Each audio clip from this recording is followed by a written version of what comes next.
झूठ बोलने पर कौवा काटे या ना काटे, पर आपका पर्दाफाश जरूर हो जाएगा। जी हाँ, फेक न्यूज और फेक दावों के पर्दाफाश के साथ अब हम मिलते हैं आपसे सप्ताह में 2 बार। तो देरी किस बात की है, चलिए जानते हैं कि कौन कौन फेक न्यूज के सहारे अपनी दुकान चलाने का प्रयास कर रहा है। नमस्कार, मैं हिमांशी और स्वागत है आपका हमारे साप्ताहिक कार्यक्रम पैम्फलेट पर्दाफाश में। शुरू करते हैं फेक न्यूज नंबर 5 से। खालिस्तानी प्रोपेगेंडा और नैरेटिव को बढ़ावा देने के लिए फेक न्यूज पेडलर्स लगे हुए हैं। भारत सरकार को एंटी सिख घोषित करने के लिए फैलाई जा रही फेक न्यूज की गंभीरता इतनी है कि भारतीय वायु सेना को आगे आकर इसका फैक्ट चेक करना पड़ रहा है। जी हाँ, सोशल मीडिया पर फेक न्यूज फैलाने वाले कुछ हैंडल्स ने दावा किया कि भारतीय वायु सेना में सिख पायलट्स के साथ भेदभाव हो रहा है। इसे कॉम्युनल रंग देने के लिए यहाँ तक दावा किए जा रहे हैं कि एयरफोर्स में senior Hindu officer Sikh pilots को अपमानित करते हैं और कहीं कहीं मारपीट भी की गई है। हालांकि ये दावे खालिस्तानी एजेंडा की तरह ही पूरी तरह खोखले हैं और इसकी पुष्टि स्वयं इंडियन एयरफोर्स ने की है। एयरफोर्स के ऑफिशियल अकाउंट से इसे फेक न्यूज बताया गया है और कहा गया है कि ये अफवाहें फैलाने के लिए प्रसारित की जा रही हैं। अलगाववाद के लिए फैलाए जाने वाले प्रोपेगेंडा की तरह ही फेक न्यूज के दावे भी अंत में खोखले ही निकलते हैं। चलिए आगे बढ़ते हैं फेक न्यूज नंबर 4 की ओर। रोड रेज हो तो उसे कम्युनल रंग दे दो, वाद विवाद होने पर भी उसे कम्युनल रंग दे दो। फेक न्यूज से कम्युनल सिचुएशन को बढ़ावा देना कितना आसान है और इसका असर क्या होता है, ये हाल ही में राजस्थान की राजधानी जयपुर में देखने को मिला है। 29 सितंबर को जयपुर में एक युवक की कुछ लोगों ने पीट पीट कर हत्या कर दी। मृतक युवक इकबाल अपने भाई के साथ जा रहा था, तभी उनकी सड़क पर कुछ लोगों से किसी कारण कहासुनी हो गई थी। जानकारी के अनुसार इकबाल ने गुस्से में मौके पर मौजूद बुजुर्ग व्यक्ति के साथ गाली गलौज की थी, जिसके बाद मामला बिगड़ गया था। मृतक के धर्म पर एजेंडा चलाकर सोशल मीडिया पर उसकी मौत को लेकर इस्लामिस्टों और सांप्रदायिक रोटी सेकने वालों ने प्रोपेगेंडा फैलाना शुरू कर दिया।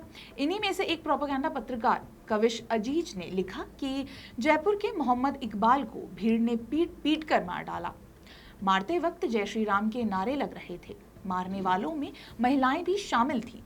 दरअसल रोड रेज के कारण इकबाल की मौत जरूर हुई थी, पर इसमें कोई कम्युनल एंगल नहीं है जो कि इसे दिया जा रहा है। शुक्रवार की रात को 2 बाइक सवारों के बीच भिड़ंत हुई तो इकबाल और उसके भाई जो कि वहीं थे गाली गलौज करते हुए अपने अपने लोगों को बुलाने लगे। वहां खड़े बुजुर्ग ने दोनों को गाली देने से मना किया तो इसी बात को लेकर इकबाल भड़क गया और मामला बिगड़ता ही चला गया। साथ ही पुलिस एफआईआर में लगी धाराओं में धार्मिक भावनाओं को आहत करने वाली बात है ही नहीं। वहीं एफआईआर में इकबाल के भाई का बयान दर्ज है जो मौके वारदात पर मौजूद था। उसने भी अपने बयान में सांप्रदायिक कारण की कोई बात नहीं कही है। मृतक इकबाल के भाई ने भी अपने बयान में रोड रेज और बेकाबू भीड़ की पुष्टि की है। जय श्री राम के नारे को कम्युनल घोषित करने के लिए कट्टरपंथी और वामपंथी किसी की मौत को प्रोपेगेंडा बनाने से भी नहीं चूकते। आगे बढ़ते हैं फेक न्यूज नंबर 3 की ओर। झूठे दावों के दम पर किसी को देशभक्त घोषित करने की सनक भी फेक न्यूज फैलाने पर मजबूर करती है। अब आजादी की लड़ाई में मुसलमानों के योगदान का जिक्र करते हुए एक व्यक्ति का वीडियो सोशल मीडिया पर वायरल हो रहा है। वीडियो में कहा गया है कि इंडिया गेट पर 95,300 स्वतंत्रता सेनानियों के नाम लिखे हैं, जिनमें 61,945 नाम मुसलमानों के हैं। ये दावा एआईएमआईएम के अध्यक्ष ओवैसी ने भी फैलाया और फेक न्यूज को ही अपना चुनावी दांव बना लिया।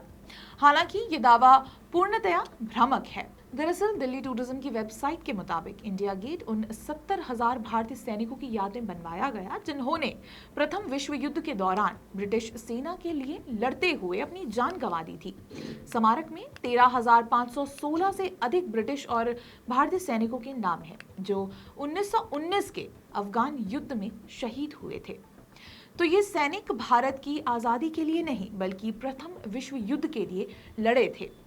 कॉमनवेल्थ वॉर ग्रेव्स कमीशन के मुताबिक इंडिया गेट पर करीब 13,220 भारतीयों के नाम दर्ज हैं। कॉमनवेल्थ वॉर ग्रेव्स कमीशन ये एक ऐसी संस्था है जो दुनिया भर में युद्ध शहीदों का रिकॉर्ड रखती है।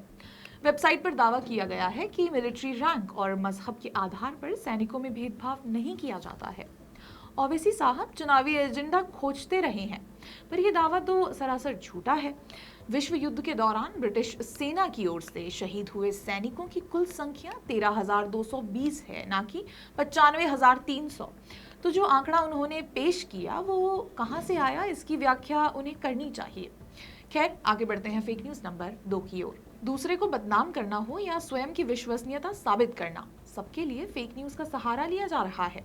अब राहुल गांधी के एक समर्थक सोशल मीडिया एक्स यूजर ने एक वीडियो साझा किया है जिसमें एक भारतीय व्यक्ति के खिलाफ एक दुखद नस्लीय घटना को दर्शाया गया है। यूजर ने इस घटना का आरोप बीजेपी, आरएसएस और पीएम मोदी पर कर दिया है। हालांकि यूजर द्वारा किया गया दावा भ्रामक था। वीडियो में वास्तव में 1 साल पहले पोलैंड में हुई एक घटना को दिखाया गया है जिसमें एक अमेरिकी पर्यटक एक भारतीय व्यक्ति पर नस्लीय टिप्पणियां कर रहा था। इस घटना का बीजेपी, आरएसएस या पीएम मोदी से कोई संबंध नहीं है। चुनाव की नजदीकी के साथ ऐसी ही पुराने वीडियोस के दम पर फेक न्यूज की बढ़ोतरी होगी, ये तो हम पहले ही बता चुके हैं। तो चलिए करते हैं फेक न्यूज नंबर 1 का पर्दाफाश।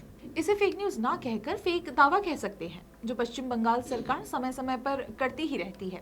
गवर्नेंस का फायदा जनता तक पहुंचाने में विफल रही ममता बनर्जी सरकार केंद्र सरकार पर इसका ठिकरा फोड़ती ही रहती है।